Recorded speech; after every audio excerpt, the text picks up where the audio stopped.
let's look at Regretting You by Colleen Hoover through the lens of a licensed marriage and family therapist, author, and someone who specializes in trauma and codependency. When I read this book, what really stood out to me right away is that Morgan, the 34-year-old mom in this book, really embodies what I would call classic codependency. So originally, if you've read Codependent No More by Melody Beatty, you will know that originally codependency was really framed as someone who was in a relationship with an alcoholic or an addict. But really, as we go deeper with codependency, this is something that exists within you, whether you're in a relationship or not, whether you're with someone who has addiction issues or not. This is about your lens of which you see the world. And people with codependency really have this lens of looking outside of the world that's about kind of their roles to other people, taking care of other people, external expectations, external desires, rather than really checking in with what's going on with themselves. And a key sign that I know that someone has codependency, typically when I've been working with someone, is that they will tell me that they have lost themselves or they never knew who they were to begin with. I talk about that in my book, The Codependency Recovery Plan. And that fits Morgan entirely. She became a mom at the age of 17, and she really never got the chance to figure out who she was, because even before that, her mom was pretty neglectful, it sounds like. She was a surrogate mom to her sister, Jenny. And that's one of the ways that codependency can develop, is that if we are put into the role of being a parent to our younger siblings, and it doesn't even have to be this intentional neglectful thing by our parents. Maybe we have parents who are working a lot and they're trying to make ends meet, and so we're taking care of our younger siblings, getting dinner on the table. It doesn't have to be this cruel thing that our parents are doing to us, but when we grow up in that way, we learn, I exist to take care of other people. I exist to make sure that other people are okay, and it's really not about what I need or want. I'm supposed to sacrifice. And we can see that in Morgan. In the book, she really is preoccupied primarily with how her daughter might interpret different things that have happened. And I will just say, if you haven't read the book, you might even want to pause this video until you have, if you intend to, because I'm more interested in breaking down the characters than protecting spoilers, just to be honest. And so pause it now if you want to read it and you haven't. But, there's a major betrayal that happens in the beginning of the book where Morgan discovers that her sister, who she was a caretaker for as she was growing up, and her husband were having an affair. And she's really afraid with her about her daughter finding out the truth and how that might impact her. And she's, not really processing her own feelings entirely. Yes, she's crying a lot, but there's a lot of feelings of wanting to, she's needing to take care of Elijah, who's a baby. She's worried about what Clara's doing and kind of preoccupied with that and grounding her. She's, kind of denying her own feelings around Jonah in the book, and her complicated feelings around her sister and husband. She's kind of having a hard time unpacking that all because she hasn't really lived in a place where she honors her needs and wants. In the book, she doesn't know what her passion is. She knows she might want to go back to school, but she doesn't know who she is because she has lost herself in her roles to other people. And there's a lot of beauty in people who can sacrifice. That's part of healthy relationships, is sometimes we have to sacrifice for other people. Sometimes we are uncomfortable for other people, not violating our core self for them, but relationships that are healthy do require some sacrifice. So there's some really beautiful things about Morgan, but the thing that's really sad about living with codependency is that, it sets us up for resentment. It sets us up for anxiety and depression because we don't know who we are. We don't know how to trust ourselves. We're filled with self-doubt. And it sets us up for one of the top life regrets. There's a book, about the 5 top regrets that people have when they die. And the number one regret people have is that they lived a life for other people and not for themselves. So we want to make sure that we're living a life that's interdependent. Interdependent looks like a Venn diagram, if you can see that. And that Venn diagram is just, first I live from a place of being connected to my needs, my wants, my feelings, my limits, and then I interact with you from this grounded place, rooted in myself, rooted in alignment, and I figure out where I can give, where I can receive, and it's a very balanced way of showing up versus just pouring into other people like Morgan has historically. And it all makes sense, given her childhood, how her mom was neglectful. Someone had to show up for Jenny. Someone had to be the responsible one. There's a lot of beautiful things in Morgan, but it could set her up for a lot of sadness, burnout. That's something that I see all the time is women in their 40s who have lived more kind of looking for that external validation, accomplishments, caretaking other people. By the time they reach their 40s, these are women who are incredibly capable and strong, but they reach a level of burnout where they just become so exhausted that they can't keep going anymore, and they don't recognize themselves anymore. And it's because human bodies have a max. We reach a limit, and so we want to intervene on this process whenever we see codependency occurring. And then with Clara, she's 17 in the book, and I would just say all her behaviors in the book make sense in context. It makes sense that she tried marijuana, which her mom was unhappy about. It makes sense that she had sex prematurely from a sense of like her authentic desire. It makes sense that she was drinking alcohol with her best friend. And I really thought about, there's like different parts of self that we can have, like from this model called internal family systems. And the idea is that, some parts of us are controlling or they're protective. They put up walls maybe to protect us. That would be a manager. Some parts of us we cut away because it's too painful or vulnerable. Maybe it's like we were always told we were too much growing up, so now we don't ever let people see how silly we naturally are, and that's like an exile. But then there's parts of us where it's like when we are so hurt, it's kind of like the slogan is like, when all else fails, we will do whatever it takes to feel better. That's the firefighter. Firefighters are the parts of us that will do whatever it takes to feel better. Shop, gamble, drink, smoke marijuana, anything to feel better. And it's not really about her authentic desire to do these things in the book. It's really about her grappling with her grief, her grappling with the sense of abandonment that happens when Morgan's kind of preoccupied in her grief and her, wanting to make sure that she's setting Clara up, by protecting her from the truth. That's kind of her mentality. Morgan is so preoccupied, and understandably, like the betrayal she went through, the loss she went through, it's so extreme, and it's understandable. But Clara is experiencing temporary abandonment because of her mom's grief and all the other complicated feelings attached to that. And so when I look at her, I'm like, oh, this all makes sense in context.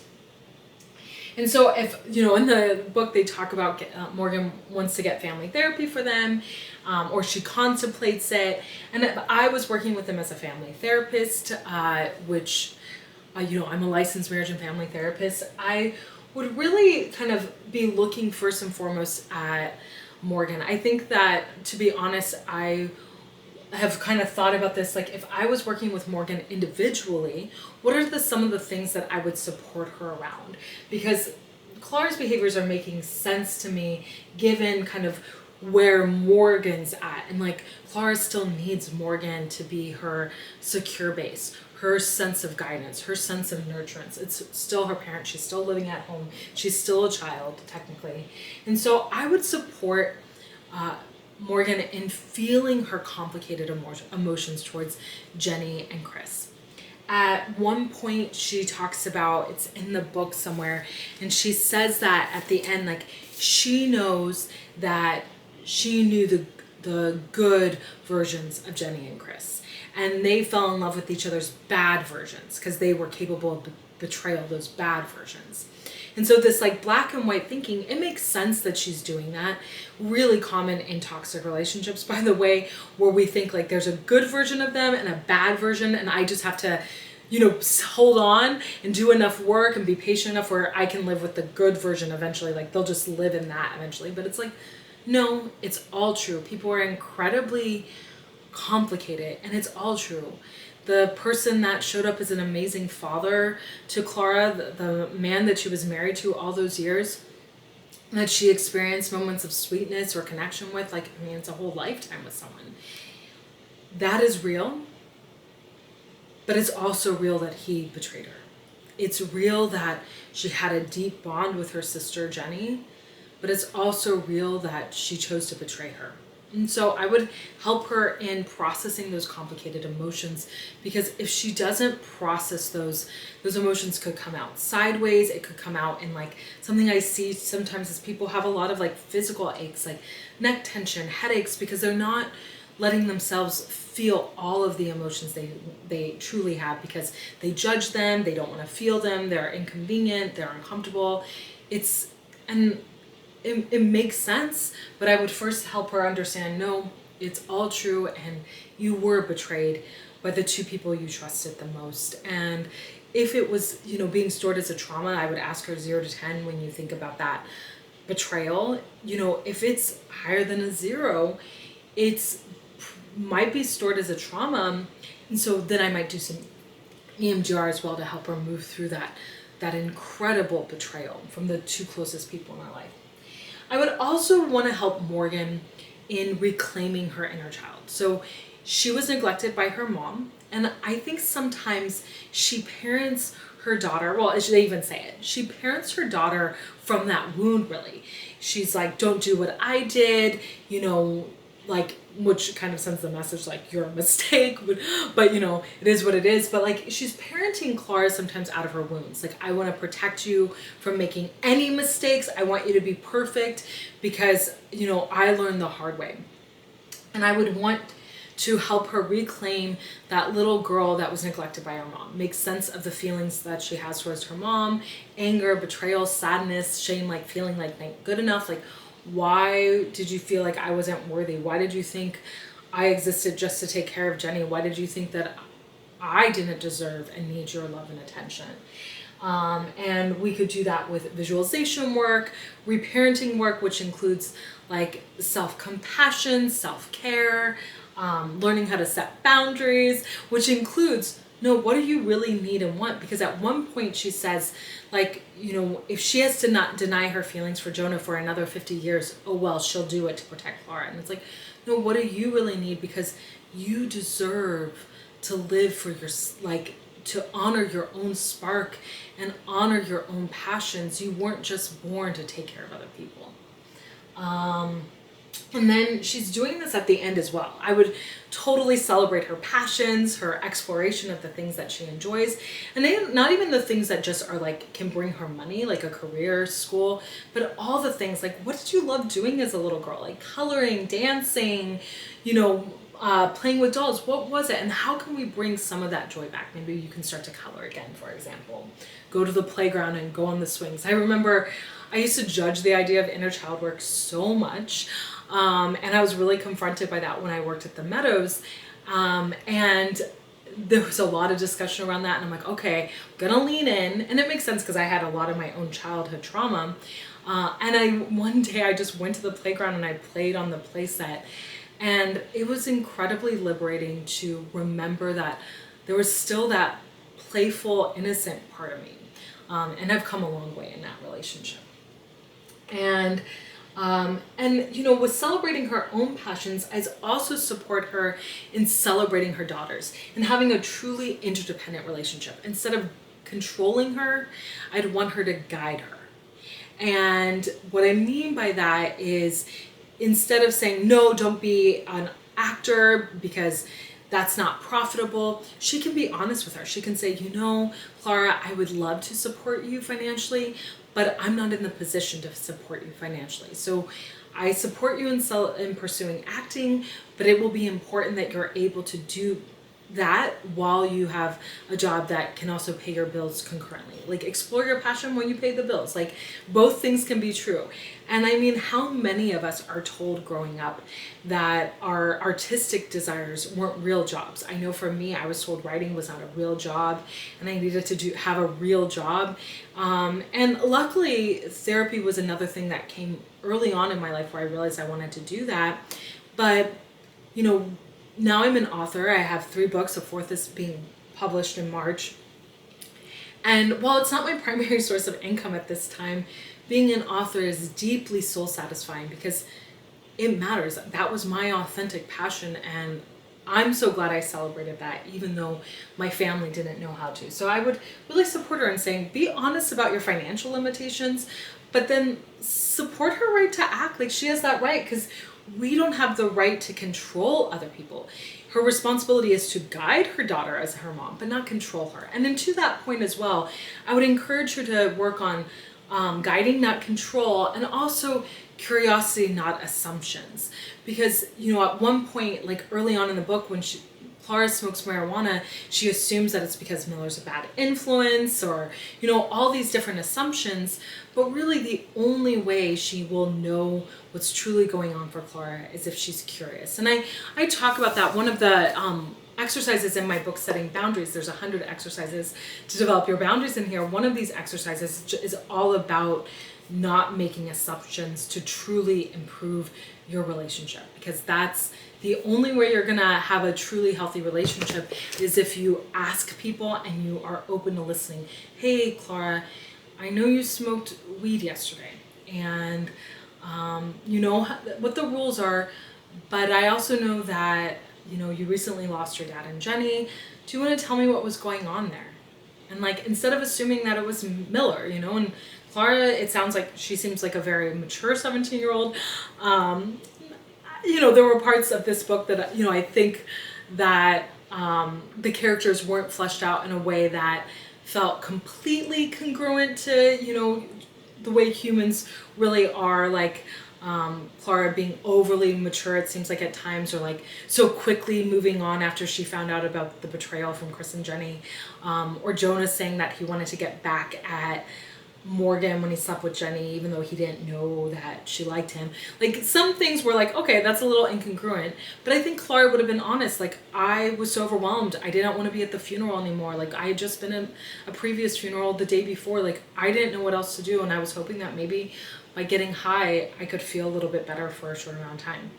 And then I would encourage Morgan to hold compassion for her daughter, because she's not going to be perfect. No matter how much she wants to have her be perfect, to never experience mistakes like she did, that's not the human experience. So guide, not control, curiosity, not assumptions. And then finally, while Elijah's still an infant in this book, some things really stood out to me about Elijah. The first thing is that he is the product of an affair, a major betrayal.